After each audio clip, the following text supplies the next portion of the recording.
Jerry was now 17 hours into his fast of only drinking juice and abstaining from solid foods and sleep. It was around 2 in the morning. He found not eating to be easier than he thought.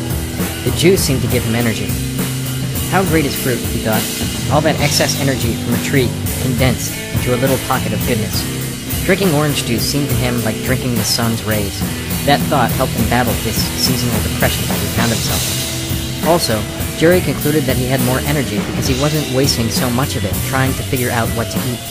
And since he was never that hungry anyway, the juice seemed a perfect solution.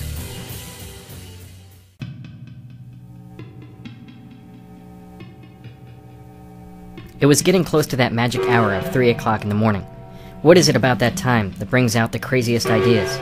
Jerry had experienced this before when he was up all night studying in college. Maybe it has to do with the collective unconscious, he pondered. I bet if you took a census, you would find that's when most people are in the deepest sleep. That's when everyone's dreams are the most rampant. Everyone's uninhibited, crazy thoughts are flying around, bouncing off one another. All those fears and desires. Plus, I'm sure it doesn't help that so many drunks are crashing after the bars close at that time. Think of what raving damage they are contributing to the human psyche. I wonder if their uninhibited crazy thoughts are out there right now, trying to invade my consciousness. That's crazy. I'm not going to invite that kind of crazy thought into my head. Just then, Jerry looked at his alarm clock. It was past 3. Crap, he said aloud. I'm the one having the crazy thoughts. And then he laughed rather hysterically. Jerry didn't feel like watching TV, or like reading, or playing video games, or looking at porn, or exercising, or really much of anything. So he started pacing. His apartment didn't allow for much pacing. Luckily, he was in a basement apartment, so his footsteps didn't make much noise at all. He had gotten a deal on this place because of all the massive pipes running on the ceiling. The building was radiator heated, and the pipes that weren't carrying hot steam were usually filled with hot water. That made the winter a little more bearable for him. Unfortunately, as in many old buildings, calcium deposits formed in the radiator pipes, and when the steam forced through them, they would bang and clash. The vibrations of this could be heard throughout the whole building. Sometimes, Jerry would hear the banging at night from a distance, and it would slowly pull him from sleep. He would sleep restlessly, as the clanging of the pipes got louder and louder, as if taunting him. And finally, as if angry and determined to wake him, he would hear a final bang, come right from in his room, louder than any of the others, forcing him awake in a panic. He would quickly turn on the light, scared to death, and not another sound would be heard. If you asked Jerry about this and he told you that he would never think to consider it a paranormal experience, he would be lying to you, outright. It was 4:30 now, and Jerry was getting delirious. He kept on seeing things out of the corner of his eye, looking quickly to find nothing there. He would follow a train of thought, get lost, and find himself almost in a dream, almost asleep.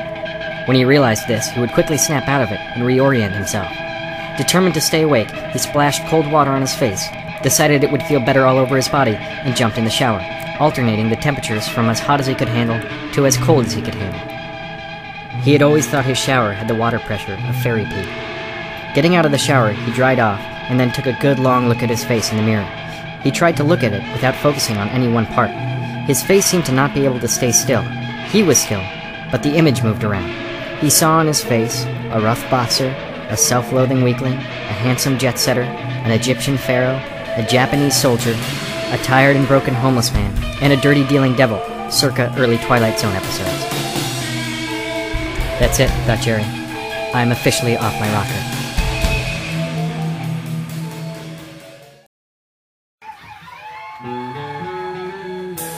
This experience wasn't entirely new to him. He had experience with hallucinogenic mushrooms in high school and some in college, but this was a bit more vivid, maybe because he felt like he earned the experience. He had endured mild suffering to get to this point. He wondered if suffering was the key. If he suffered more, would he experience more? Have an even more vivid vision? Jerry compared the experience he was having to eating mushrooms as the difference between paying for something up front and buying something on credit. With drugs, you took a dose, hopefully had a transcendental experience, and you paid for it later. And, as with credit, you always seemed to have to pay interest, and after a while you found that all you were paying was interest. And more often than not, after a long period of time, that experience would go into collections, and you would have it repossessed. With this, Jerry figured, I'm putting money down and getting a fair trade. The more I endure, the more I can receive. I have to keep this idea close to the foreground of my mind, and use it as fuel to see how long I can take this. Jesus, he said aloud, I have to get away from this mirror before I fall in it. It was now close to 6, so Jerry put on his boots, his hat and coat, and headed out for a walk in the dark. As he started out his door, he said aloud, "You know what this is? This is just dreaming out loud."